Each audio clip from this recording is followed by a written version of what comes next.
Jay, no, yung karami. Ayan. Oh, ang pangalan mo, di ko makalimutan, Jay yun.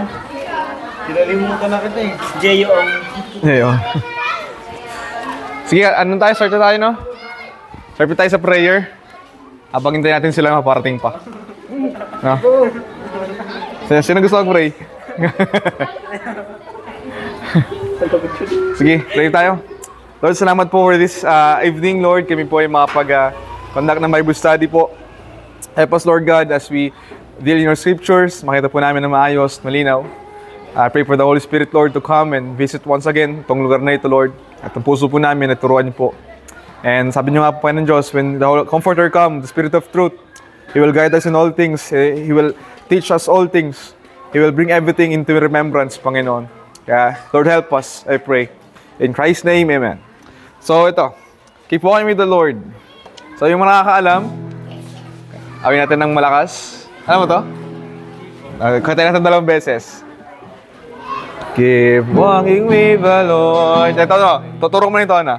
Uy, anong malikot dyan? Keep walking with the Lord all the way, trusting in His word. Lakas! Keep walking with the Lord all the way.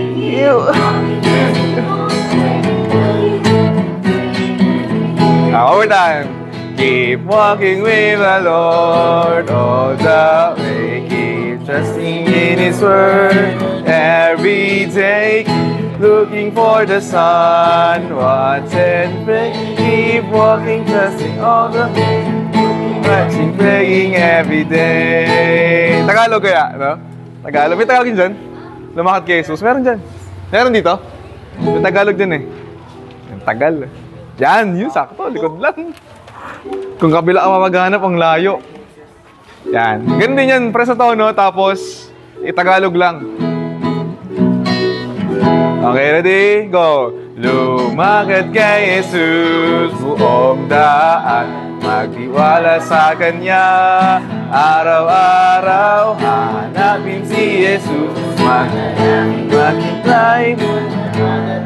Wala ka, maghanap, manalangin, maghintay. Okay, one more time. Lumakad kay Jesus, buong daan, magtiwala sa Kanya. Araw-araw, manalangin kay Jesus. Maghanap at magtiwala ka, maghanap, manalangin, maghintay. Okay, ano siguro? Nasahintay masyado eh. Natin mga Bibles, no? Sige, okay lang. Let me read to you the scripture na lang. Colossians chapter 1. Saglit lang to, kaya hindi kayo masyado mainit. No? And it's very important for you to hear and unawaan nyo to sa inyong buhay. First time mo dito? First, di ba? Dati ka na. First time mo? First time mo. Okay. Okay. Colossians chapter 1 ang ating passage for this evening sa ating Bible study, no?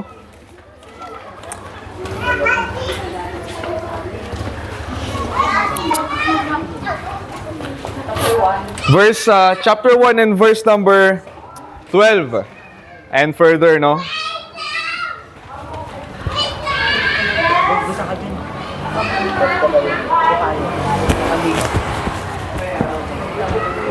Hanggang verse 21. Okay? Basahin ko sa inyo, guys, no? And pray tayo ulit, tapos start tayo agad. Verse 12, giving thanks to the Father, which hath made us meet to be partakers of the inheritance of the saints in light, who hath delivered us from the power of darkness, and hath translated us into the kingdom of His dear Son, in whom we have redemption through His blood, even the forgiveness of sin, who is the image of the invisible God, the firstborn of every creature. For by Him were all things created, that are in heaven and that are in earth, visible and invisible, whether they be thrones, or dominions, or principalities, or powers. All things were created by Him, and for Him, and He is before all things, and by Him all things consist. And He is the head of the body, the church, who is the beginning, the firstborn from the dead, that in all things he might have the preeminence. For it is the Father that in him should all fullness dwell. And having made peace through the blood of his cross, by him to reconcile all things unto himself, by him I say, whether they be things in earth or things in heaven, and you that were sometimes alienated and enemies in your mind by wicked works, yet now hath he reconciled. Let's pray muna sa oras na ito before we start. Ulit, aming Ama, kami po ay dumudulog sa inyo, Lord. At mag-start na po ako ng Bible study, my Father. I pray for guidance po ninyo, assistance sa akin. Tulungan niyo po itong mga makikinig sa akin ngayon. Sa mensahe niyo po na pinadala through me, although I am so unworthy and vile and wretched before you. But by the virtue and the authority of Jesus Christ, whom I believed by faith and by grace I am saved, ako po itatay dito sa harapan and i-share niyo pong dakilang mensahe sa kanilang lahat. And I pray, Lord God, and I hope na mangusap ka through a simple message na mapapakinggan ng bawat isa. I know and I believe, Lord, na walang aksidente sa inyong lahat. Walang aksidente sa inyo, Panginoon Diyos.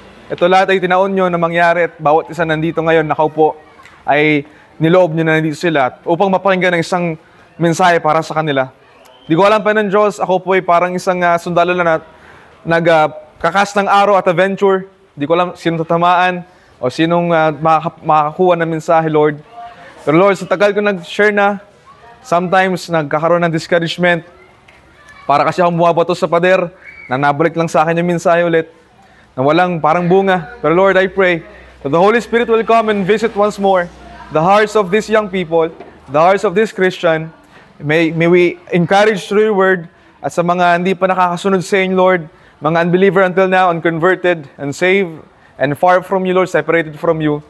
Pray for my Father that, Lord, makita po nila ang inyong pong anak na si Jesus na isang daan, pabalik sa inyo, panunumbalik sa inyo, Lord. May you glorify your Son through this preaching. In Jesus' name, amen. Okay, so let's talk about three things. Christ, and those who are in Christ, and those who are outside of Christ. Pakasimple lang. Na-share ko na to kay James. Ito yung share ko sa kanya nung siya ay lumapit sa akin. Kuya Paul, pwede pang mahausap. Ganun. At ito share ko sa kanya. Bakit si Kristo kailangan natin sa buhay natin? Bakit siya napaka-importanteng entity? Pangalawa, ano ang meron sa isang taong na kay Kristo na? At ano naman yung may something sa those who are outside of Christ? So sa ating crowd ngayon, ewan ko ilan tayo, no? Probably 30. Dalawa lang ang klaseng taon meron dito. Okay? Rusty. Dalawa lang. CJ, no? CJ. Oh. Dalawang klaseng tao lang meron ngayon dito, James. Jay. Is either you are in Christ or you are outside of Christ. Dalawa lang po yan. Wala pong gitna. Kung paano hindi totoo ang purgatorio, langit at lupa, walang ganon, at impyerno, langit at impyerno lang. Ganon din ang pwesto natin ngayon. Is either you are heaven-bound or you are reserved in hell. Or either ikaw ay nakay Kristo o wala kay Kristo. Dalawa lang mo yan. Wala po sa middle. Hindi po ako nasa gitna lang. Kasi maraming ganon.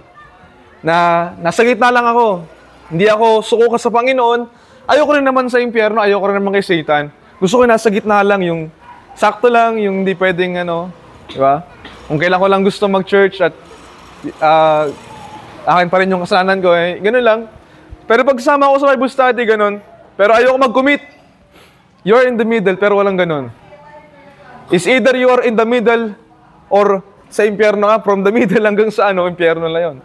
You are outside of Christ. Walang kalahati na nasa loob ng Kristo. Walang kalahati na nasa loob. You are full outside of Christ if you are in the middle ng decision. Okay? Is either you are in Christ or you are outside of Christ. So pag-usapan mo natin si Kristo. Okay? Christ ay hindi yan apelido ni Jesus. Baka matagal nyo lang nalalaman, Jesus Christ. No, hindi niya apelido, hindi niya second name yan. Christ is a title. Title given to Jesus. Hindi po pangalan talaga ni Jesus ng anak ng Diyos si Jesus. Kaya siya pinangalan ng Jesus dahil siya ay Savior. Jesus means Savior. Okay, yan ang English name niya. Tawag sa kanya na Savior siya. Or mas commonly known as Emmanuel. Okay, Savior. God with us. Yan ang ibig sabihin ng Jesus. So, naparito siya upang magligtas. Naparito siya upang ligtas tayo. Para ma-reconcile. Okay? Ano yung word na reconcile? May pag-ayos ulit. Mapagbati ulit sa ibang term. Okay? Tayo, na mga tao sa Diyos. Ha? Listen. Tingay sa akin. Uy. Tingay sa akin. Matutunan yung tumingin sa nag-share, nagtuturo. Kahit naman sa school eh. Kaya huwag niyo sabihin na wala akong naintindihan sa school. Sa teacher, ang hirap magturo.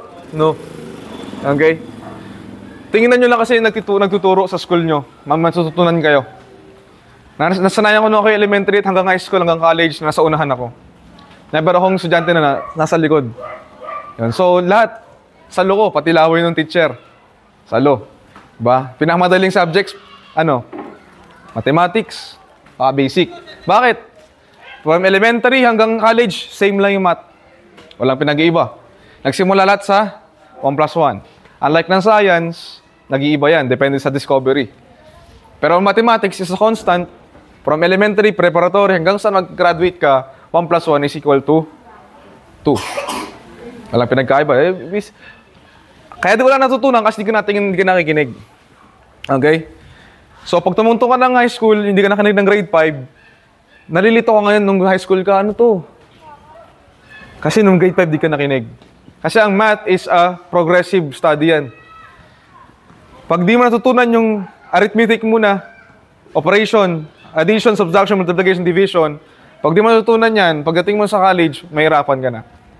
Maraming college, nahirapan pa mag-divide. Di ba? Di ba? Maraming ganon. Multiplication, di nyo pa kabisad ang table, multiplication table. So, ngayon, pag nagtinuro ka ng algebra, A na yung tina-times, letter na yung tina-times, lito-lito ka na. Kasi nung elementary, di ka nakikinig. Okay? So, ganun lang simple yun. So, ang point ko lang, makinig kayo, tingnan nyo yung nagtuturo, nag-share sa inyo, may makukuha kayo. Okay? So, si Kristo, as a title, Christ, or the Anointed One. Ibig sabihin, ang pinakabuong pangalan dapat ni Jesus, Jesus the Christ. Okay? Ang tawag sa Bible times kay Jesus is Jesus of Nazareth. Okay? Jesus of Nazareth. Yan ang tawag sa kanya sa Bible times. No? Pero Jesus is the Christ. Ibig sabihin, Jesus is the Anointed One. Siya yung daan patungo sa Ama. Ilatag natin ng mas malinaw sa mga bago. Walang ibang daan patungo sa Ama kundi sa magitan lamang ni Jesucristo. He is the way, the truth, and the life. No man cometh to the Father but by Him. But through Him only. There is no other way. There is no other name given among men under heaven whereby we must be saved. Only at the name of Jesus Christ. Yan lang yung pangalan na binababoy ng demonyo. Papansin nyo, kahit di naman ginagamit na mura si Buddha, di naman ginagamit na mura si Eranio ng mga iglesia. Hindi ginagamit na mura ang pangalan ni Muhammad. Ang ginagamit na mura ng mga taga-ibang bansa is Jesus. Ang ginagamit na expression ng mga Pilipino, di ba? Ay, Jesus Maria Jose. Di ba? Jesus Maria Jose. Lahat na nabanggit mo, di ba? That is a blasphemous word na ginagamit ng mga tao unconsciously without knowing na siya ay ginagamit nila ay for blasphemy. Okay? So, bakit ang Jesus ang ginagamit na binababoy? Because there is something in the name of Jesus. Because at the name of Jesus, pag napasok ng demonyo sa isip natin, na binababoy ng demonyo ang name ni Jesus, hindi ka maniniwala sa kanya. Ang goal ng diablo sa bawat young people, sa bawat tao, sa bawat unbeliever, is that for you not to believe the name of Jesus. Na iibahin niya. Na hindi totoo yun na si Jesus malilig. No. Napakalinaw sa Bible, sabi ni Peter, doon sa mga nagtanong sa kanya, sino nagpagaling dyan sa lumpong yan? Mula sa kapanganakan pa lang, lumpo na yun. Tapos sinabi nila, ano sabi ni Peter at ni John? Wala akong ginto at pilak. Silver and gold have I none. But such as I have, give I thee.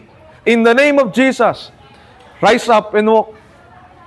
Sa pangalan ni Jesus, bumangon. Okay? Gumaling itong lumpo na ito. At nakita ng mga tao, why? Paano nangyari yun? Diba? Ano sabi ni Peter? Everybody, there is no other name that a man should be saved only in the name of Jesus.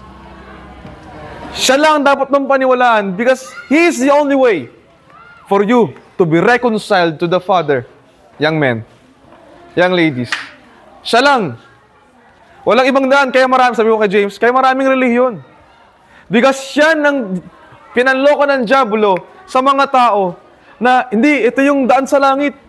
Itong relihiyon na to. Pag ito ginawa mo yung mga sakramento namin, ay, maliligtas ka. Sa iglesia, basta mag-join ka sa church. Kaya pag sa iglesia, na-late ka, sarado na yung pinto nun. Ngayon, kakapit ka sa labas. Ganun ka lang, mga late na iglesia. Kasi bakit? Sa kanila, ang buong iglesia ang mararapture, ang makukuha ng Diyos. So ngayon, pag na-late ka, kakapit ka na lang doon sa bakal. Para makasama ka pa rin. So, claiming ng iglesia na ito ang daan patungo sa langit. Saksi, iba-ibang Muslim. At Mormonism. Okay? Yung Latter-day Saints. Lahat yan, exposed na kami dyan ng mga Bible school. Dumaan kami sa cults na subject. At napag-usapan na namin yan. Di ba? Si Joseph Smith, ang leader ng Mormon, ng Latter-day Saints. Diba, may mga rin dito, naka-necktie na pula, at naka-polo na white. Ano yon? Americano at Pilipino. Di ba? Oo, ganun yun sila. Ang grabe yung doktrina ng mga yon. Na si Jesus, inasawa si Maria, maraming babae daw si Jesus, ganun. Ganun siya. Grabe yun, kung mapanood nyo yung exposition ng Mormonism, meron silang ibang Bible, Book of Mormons. Diba? Galing kay Angel Moroni, binigay kay Joseph Smith, siya yung propeta na nakadiscover ng Book of Mormons. No? So, grabe. Iba-ibang relihiyon, iba-ibang samahan, iba-ibang denominasyon. Ha? Ewan ko kung saan kayo nabibilang. Pero, try nyo isipin na pinanganak kayo sa mundong ito, within 5 seconds ng buhay nyo, dinikta na ng mga magulang nyo ang maging relihiyon nyo. Hindi, ano yan? Catholic yan. Without a choice na binibigay sa inyo bilang mga tao, saan kang denomination kasama. Pero let me settle this once for all, that no other religion will save you. Walang religion pa pwede magligtas sa iyo. Even a Baptist church, even a born-again church, even a Methodist or any kinds of Christianity, hindi ka pwedeng iligtas. Because only in the name of Jesus Christ, a man should be saved. Sa pangalan lamang ni Jesus, siya lang ang pwedeng magligtas sa ating mga kaluluwa. Walang iba. Not a pope, hindi priest, walang sino man, not a pastor, not even me, not any one of us will say you, pwede kang maligtas, lasama ka sa akin nun. Kaya sa buong kakristyanuhan, kung gusto mong pabagsakin ang kakristyanuhan, just prove that Christ is not true. At yung buong Christianity will break down. Guguho ang pananampalataya ng buong Kristyanismo kung mapatunayan mo na hindi nabuhay si Kristo sa mga patay. Yun. Pag napatunayan mo si Kristo ay hindi totoo at bulaan, babagsak ang buong kakristyanuhan. Because sabi na binasa natin Colossians chapter 1, in Him consist.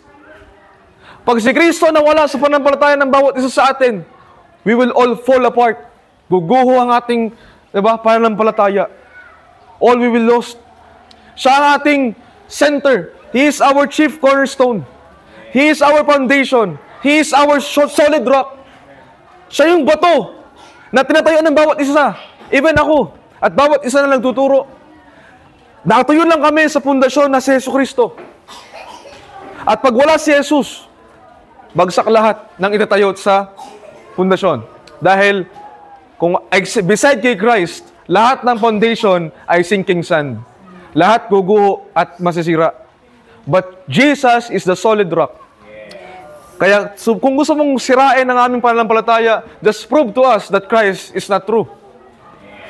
Because in Christ, we have our faith.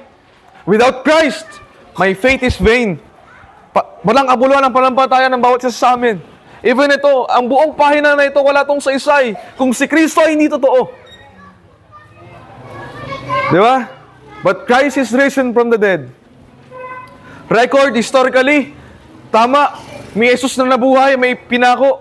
May pinako sa record ni Pilate na may naipako. One day, Jesus ang pangalan, Jesus of Nazareth, Jesus of Nazareth. Na naipako. 2,000 years ago. Di ba?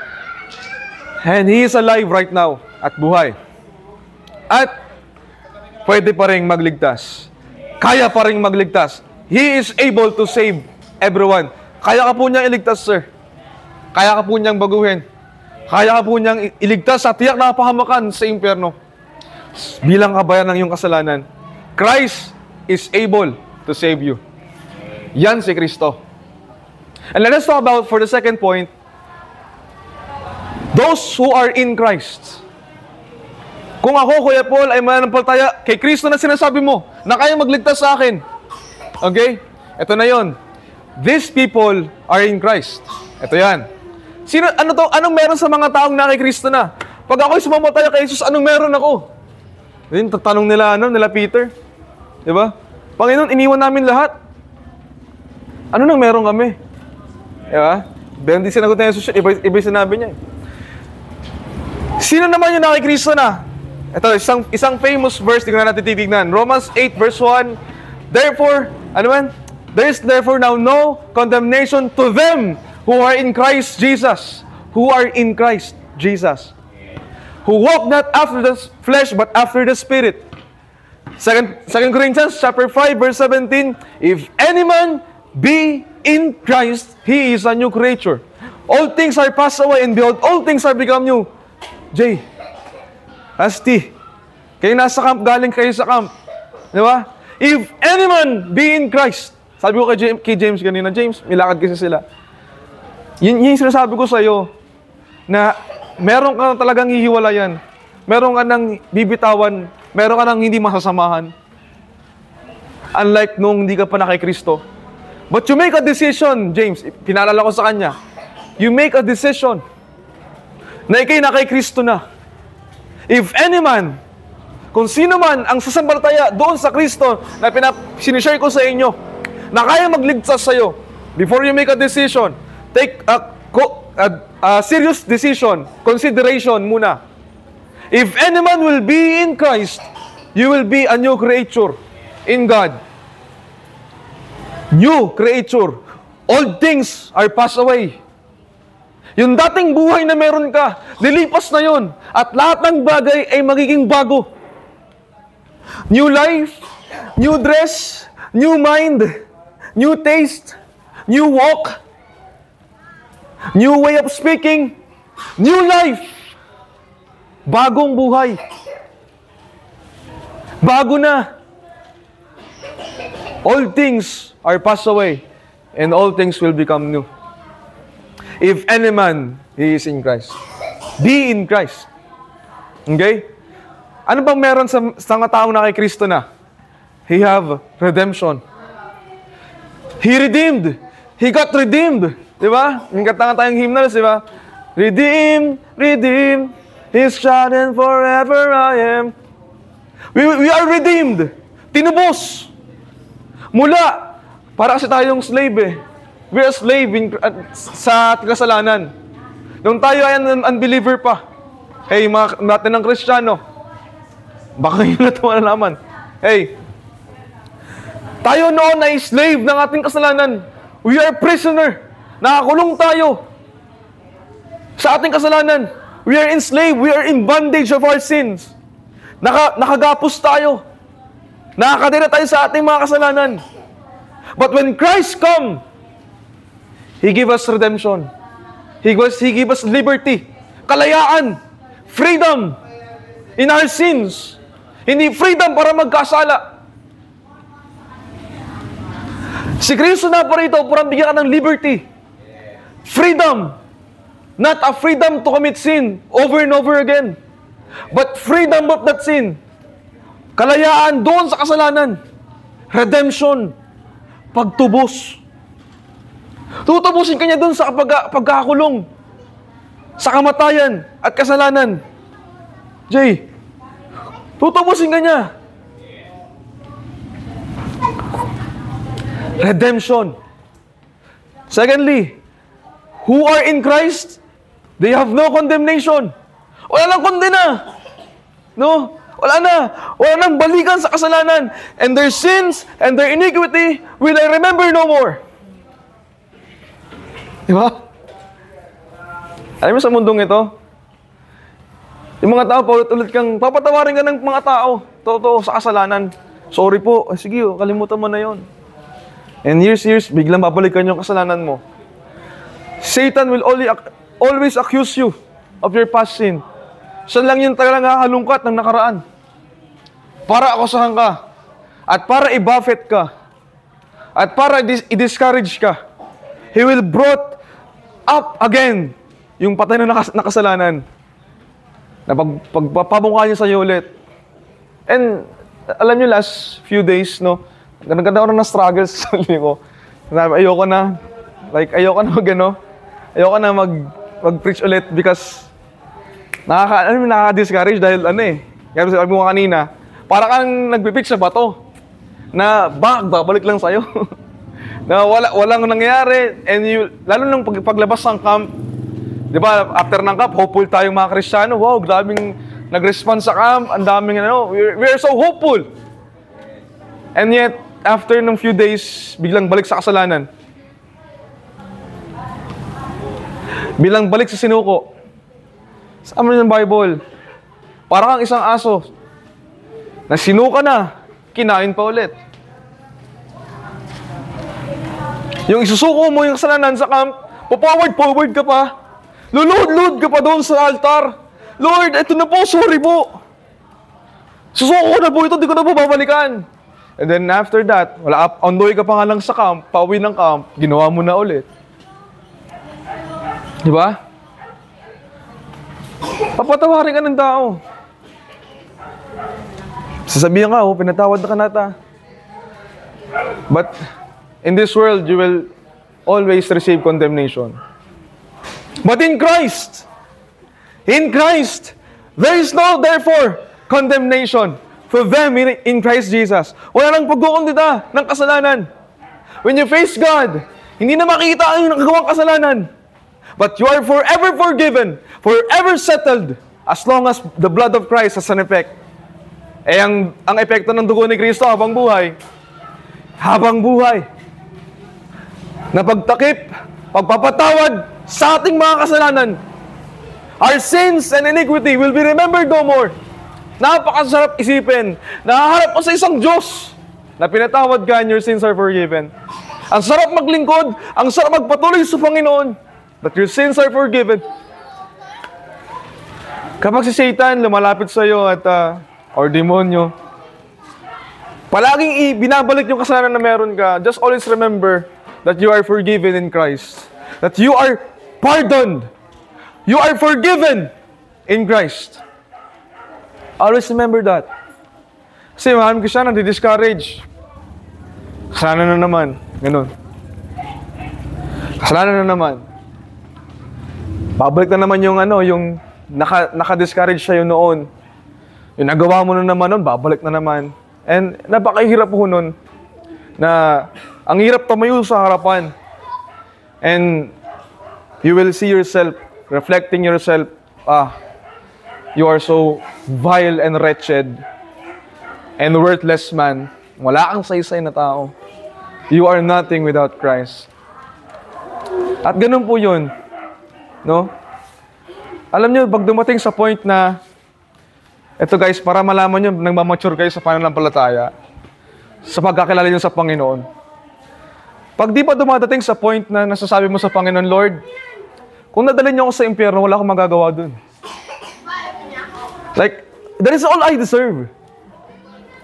Doon yung maintindihan ang grace ng Panginoon. Pag namatay ka and you will wake up in hell, Lord, It is all I deserve. Yung mga ganun magkasalita ng ganun, yun yung tunay na nakasumpo ng kaligtasan kay Kristo. Pero as long as you're saying to yourself, I deserve heaven because I'm doing this. I deserve, Lord, to. Hindi ko ito maayos sa'yo. I'm praying my instrument. I'm singing to choir and I'm doing all the ministry. In Judgment Day. Diba? In Judgment Day. Magkakayaan talaga tayo sa Judgment Day. Everyone, Christians, look at me. In Judgment Day, one day, everything will be revealed. By fire. By fire. Always remember that. Hindi po doon sa langit na magbubulgaran tayo. Everything will be revealed by fire. Kaya tatlo po ang baptism natin.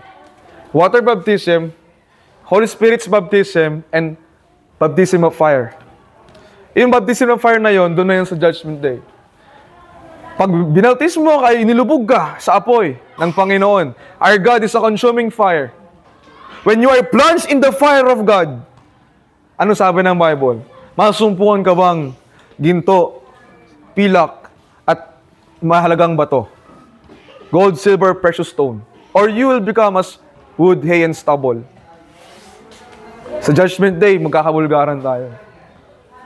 Your devotion, your prayer life is a gold and silver in the sight of God. Yung paglilingkod mo, this is a precious stone. Pag sinunog ka ng Panginoon as a Christian, in Judgment Day, ikaw iba liliwanag, sabi ng Bible, ang ginto, pag sinunog mo yan, the more yan kikinang. The more yan liliwanag. He will, di ba, the path of just is as a shining light that shineth more and more unto perfect day. This is Judgment Day po yun. Mas liliwanag ang isang Kristiyano as the redemption draweth nigh. Habang papalapit siyang papalik sa langit, the more magliliwanag ang isang Kristiyano. The more. In the sight of God, pag sinunog tayo ng Panginoon, Christians, claiming to be a Christian, claiming that you are in Christ, when God burn you, pag sinunog ka ng Panginoon, baka matira abo sa inyo lahat. Because you have done nothing for God. You have done nothing precious for God. Akala niyo ang buhay ng Kristiyano, ganito na lang. No, not at all. In Judgment Day, magkakahayaan tayo.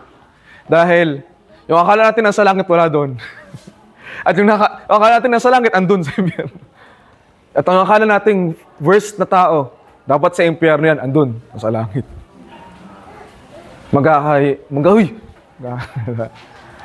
But no, huwag niyo isipin yung tayo, alam niyo sa langit. Kaya sabi ko, sinashare ko, mas maging malinaw sa inyo, na kailangan niyong bumalik sa Ama. Kasi bakit? Pag ang gusto mo lang, gusto ko pumunta sa langit. Talaga po si Jesus dahil gusto ko pumunta sa langit. Ayoko po sa impyerno. Pag ganun ang mindset mo, pag-akit mo doon, kung sakali, pag umakit ka doon, asan ka? Andun ka sa sa walls of jasper. Uy, ang ganda na ito. Andun ka sa gold, uy, ang ganda ng daanan. Kasi ang gusto mo doon sa langit eh. But if your desire is to be reconciled and to go back to God, the Father, kaya nga sabi ko doon sa mga people ko, pag namatay ako ito sabihin ko po sa inyo, baka ako kasama niyo pag namatay ako. Ang bata ka naman. Pag namatay ako, gusto ko, close coffin, at may nakasulat doon, di ba? In case you want to see me, look for me at Jesus' feet. Yan ang gusto kong ilagay sa ibabaw ng kabaong ko. In case you want to see me, look for me at Jesus' feet. Kasi iba doon, mga tita ko, papunta, namatay na gusto ko makita, huling tingin, wala na, hindi ko makita. Di ba? Sarado na yun. Di ba? Kasi guys, pag makita tayo sa langit, at ang pinaka-desire natin na yung Panginoong Ama ay makita natin, pag-get mo doon, siya ang unang-una mong lalapitan at hahanapin. Siya ang unang-una mong yayakapin at hahagkan. Because all you want is your Father na makita mo ulit. Pero pag langit lang gusto mo, tanggapin ko si Kristo, sabi na yun nung share, Kay Kristo yung daan patungo sa langit. Okay. Sana sinabi niya yon. I am the way, the truth, and the life. No man cometh to the heaven but by me. No. Ang inilagay niyang daanan is for me.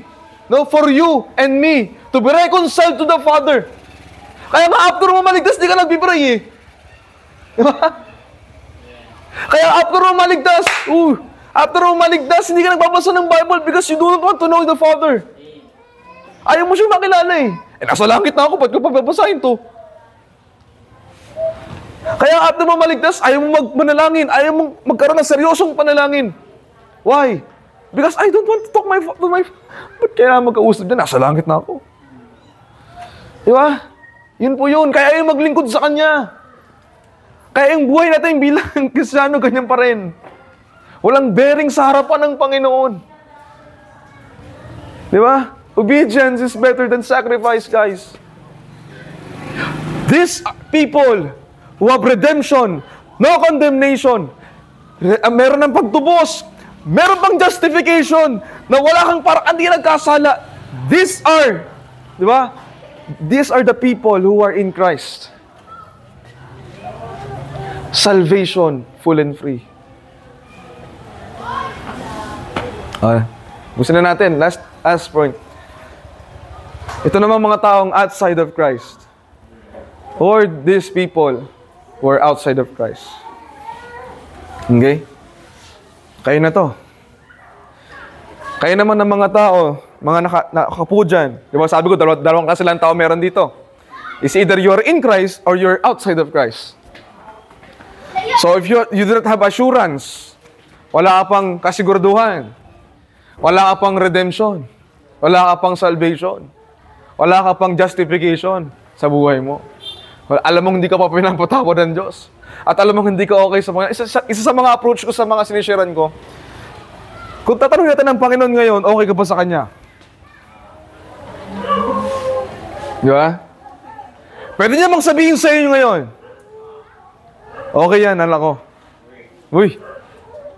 Kung hindi, tapos namatay ka, huwag mo asahan merong well done, thou good and faithful servant. Kung hindi ka okay ngayon sa Panginoon, you better fix yourself before God. Baka matulog. These people who are outside of Christ, wala kay Kristo. Outside, bisita, first timer, bago malik. Outside of Christ, wala kay Kristo. Ano meron sila? Condemnation, damnation, yeah? Tribulations. Yan ang buhay ng isang wala kay Kristo. Sila ang makakatanggap, sasalo, lahat ng galit ng Diyos. Yung cup na sinasabi ng Panginoon Kristo, let this cup pass from me, the cup of the wrath of God. Ibubuhos yun sa mundo natin when He comes once again, for the second time. At yung mga outside of Christ, sila yung sasalo nun. Condemnation. There is no salvation to those people who is outside of Christ. Walang kaligtasan sa lahat ng taong wala kay Kristo. Wala. Don't you ever think na pag dumating ang galit ng Panginoon, maliligtas ka? No. Yun pa yung sinasabi natin, bisita, na kaligtasan. Kaligtasan sa tiyak na pagbuhos ng Panginoon. Sigurado yun. Na ang galit ng Diyos, ibubuhos ulit dito, Brad. Nasty. Si Jay. Jay. Babalik ang Panginoon sa pangalang pagkakataon. At sa lahat ng wala kay Kristo, makakaranas ng, alam nyo, kung masisilip nyo ng 5 seconds ng impyerno, magiging pinaka-anong Kristyano ngayon, pinaka-seryoso. Pinaka-seryoso. I have a dream for, siguro last month na to, nangyari. Totoo nanaginip ako. Nasa judgment seat ako. At ang God the Father, wala siyang muka. Ano lang, katawan lang. Tapos, galit siya sa akin. Sigawan niya ako. Yeah. John Paul! Ganaganon niya ako sa panaginip ko. John Paul! Dapat wala ka rito. Dapat hindi ka papasok sa langit. Magpasalamat ka doon. Tinuro niya yung ganun. Magpasalamat ka doon. Pagtingin ko sa Jesus. Doon, nagising na ako. Tapos, I kneel down to God, Lord, thank you. Kaya mula noon, nagpag-preach ako, si Kristo na palagi. There is no salvation without Christ.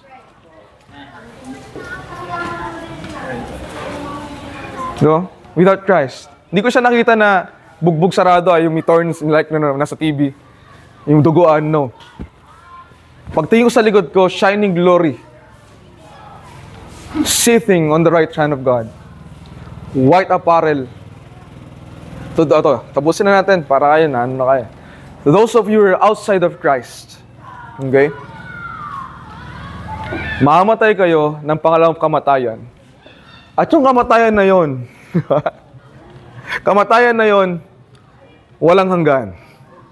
Ganito siya, ang ibig sabihin. Mamatay ka ngayon, di ba? Paparusahan ka sa impyerno, pakukulaan ka, uudin ka. You will suffer eternity in hell, at pagkagising mo ulit, papatayin ka ulit. In hell, kung mabasa niyo Revelation, in hell, those people in hell will seek death, but death will flee from them. Yung mga tao sa impyerno, gustong mamatay, pero hindi na sila namamatay. Ibig sabihin mo, para ang tinatagtad ng paulit-ulit. And then, ito pa. Picture in hell is all blackness of darkness. And empty. Akala nyo sa impyerno magkakasama kayo? Tropa? No.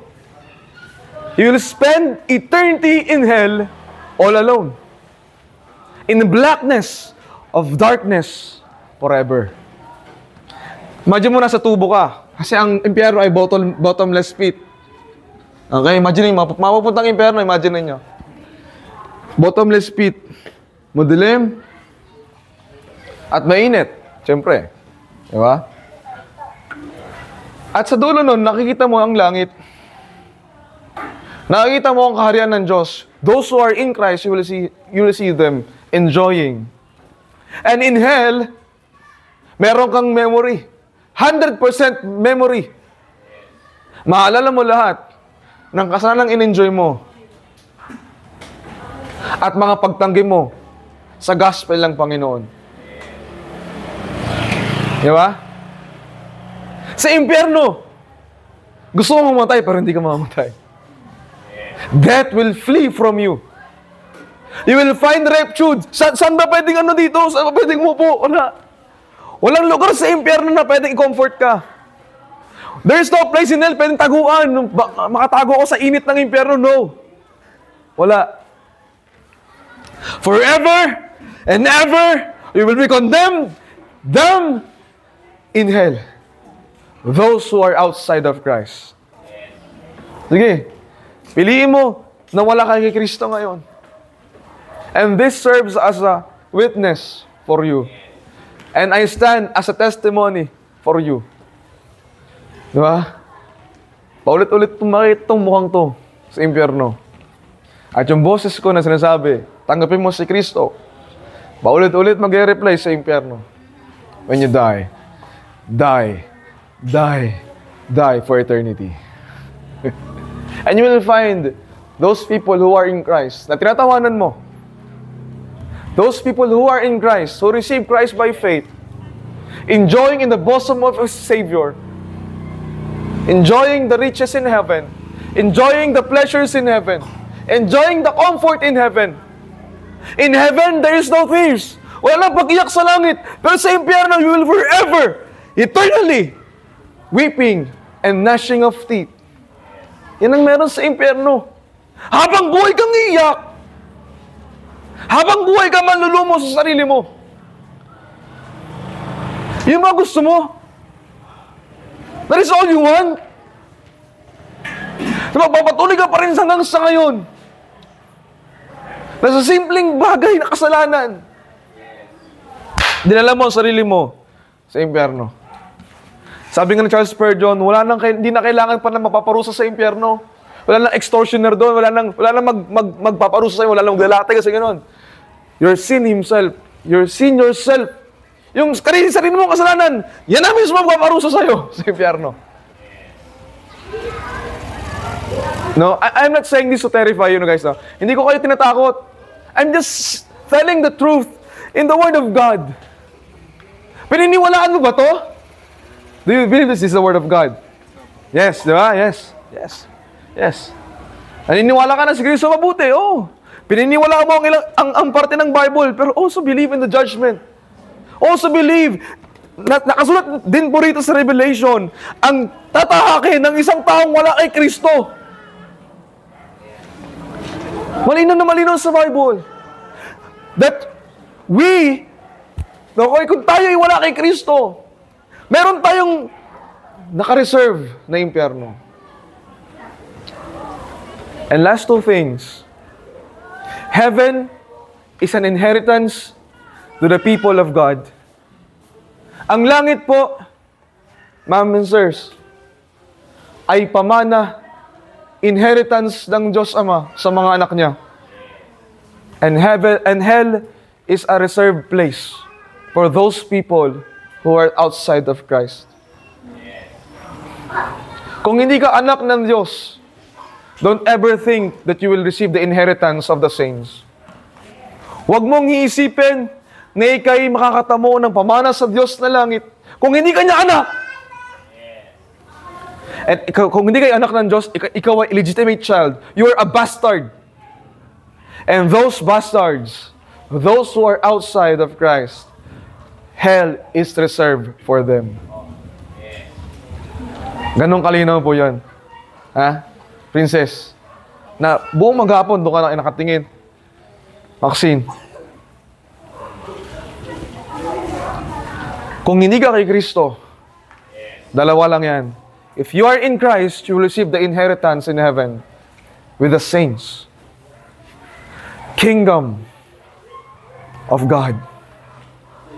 If you are outside of Christ, kung ika'y bastard, hindi ka anak ng Diyos, outside of Christ, hell is reserved, hell is prepared for you. Bakit? Because you are under Satan. Hell is prepared for Satan and his demons and angels ni Satan. Demons niya. Lahat ng under ni Satan will be in hell. And if you are outside of Christ, you are under the power of Satan. Kaya nga sabi na binasa natin, who hath translated us from the power of darkness into the kingdom of His dear Son. Because if you are not in the kingdom of His dear Son, you are in the power of darkness. Kung dalawa lang wala sa gitna, wala pong purgatorio. Dalawa lang ho yan. Kung hindi ka kay Kristo, ikay nasa power ka ng Satan. And those people, those men and women who is under Satan, hell is reserved for them after the judgment. And those people who are in Christ will receive inheritance with the saints in heaven, with the Father, with your Savior, forever and ever and ever. So don't be afraid. Diba? Huwag ka ma-discourage. You have the Comforter in your life. Pero those people who are outside of Christ, you will run always. You will always fear. Kailan ba buong buhay ng isang taong wala kay Kristo, takot, anxiety. Saan ba ako sisilong para mapagtago sa galit ng Diyos? Pero let me tell you, kung susubukan magtago sa impapawid, andun siya. Kung susubukan magtago dito sa lupang ito, underground, andun din siya. Okay? If I take my wings and go to the uttermost place of the sea, behold, thou art there. If I will make my bed in hell, behold, thou art there. Kahit sa ikaliliman ng lupang ito, andun ang Panginoon. You cannot hide from God. Okay? You cannot hide from God. These are the people who are outside of Christ, reserved in hell. People who are in Christ will receive an inheritance with the saints, with the kingdom of God, with the Father, diba? With His Savior, Jesus Christ, the shining glorious majesty of God. Saan ka dyan? Wala nasa gitna. Okay? You better take a look and consider in your heart, saan ba ako? Nakikristo ba ako ngayon o wala? Kung wala, alam mo na kung nasaan ka. When you die, one day, you will wake up in hell. May nakita akong video sa internet, sa FB. Your first night in hell. Pinanood ko and then nakita ko yung revelation ng impyerno. Your first night in hell. Okay? Bakit first night? Alam ang araw dun eh. There's no day in hell. Always night. Okay? Pero in heaven, there's no night. There's always that day. Saan ka? Choose you this day, young people. Mga bisita po, yan po aming hinahain sa... Di namin kayo tine-terrify. No. Ito po ang kakalagayan nyo. Kung ayaw nyo kay Kristo, meron po nakareserve na impyerno sa inyo. Ganon kasimple po. No? Pero kung pipiliin mo si Kristo, meron naghihintay sa inyong inheritance with the saints. Sama mo kami. Pero in hell, you will all alone. Okay? Laruin mo yung ML mo doon. Sa impyerno, yung urge na, alam mo yung urge ng mga unbeliever, sa impyerno, maranasan nila. Diba? Yung urge na uminom, sa impyerno, magkakaroon ka ng strong urge na gano'n sa impyerno, but wala mong kasatisfy nun. You will urge for a woman, sa babae, sa impyerno. Pero no one will satisfy your lust there. Ganon ka-terrible ang impyerno. Try to imagine that place. Diba? Try to imagine that place. So, pili ka, young lady. Pili ka, sirs. But as for me, I will be in Christ. Okay? Those people who are in Christ will rejoice. Itong mensahe na ito sa mga nakikristo, ano to? Confidence and assurance. Forever praising God, thank you, Lord, for your grace and mercy for us. But those people who are outside of Christ, this is a very terrible thing. You better consider it. Okay? Let's pray. Dear Lord, salamat po sa katotohanan ng iyong salita. Thank you, Lord, for your word, for revealing us one more time your scripture. Salamat po, may gantong ministry po na pinadala po rito sa Naik. That these people, young men, young ladies, magkaroon ng opportunity na makilala ka at makita ang mensahe nyo para sa kanila, Panginoon. Lahat po ng resulta, lahat po ng pagkilos nyo po ay sa inyo lamang, Panginoon. All glory to your name. To the working of the Holy Spirit. Doon lang po kami aasa. Kami pong mga Kristiyano. Hindi na po namin kayang baguhin ang puso ng mga taong ito. Ang kaya lang namin gawin is, Lord, we're praying for the Holy Ghost to come and change the heart of these people. Kami po'y lumuhod sa inyo at mag-fasting. At for the Holy Ghost to visit these young people, sa mga kaibigan po namin, galing camp, sa amin pong makakilala rito, Lord, mga bisita po namin, Lord. Yun lang po ang pwedeng magawa, and to share your word, communicate to them the truth of the word of God. Ito po. Di ko po alam pa ng Diyos ang paano nila to, anong dating sa kanila, Panginoon, but I pray that your word will be used as a message sa kanila. I'm standing as a watchman for them. May paparating na condemnation and damnation for the second coming of Christ. Ito po, tumatayo po ako sa ilang hanapan. Kami po, nila Pastor Jolly, Pastor Nem. Kami po ng mga nag-share outside evangelists and preachers, street preachers, Lord, proclaiming that one day you will come once again for the second time and we will be judged. Lord, salamat po. Tulungan niyo po pa ng Diyos ang ipong gagawain na ito, Lord. Sir Jolly. Yes. Salamat, Brother John. So thank you, mga kaibigan mo.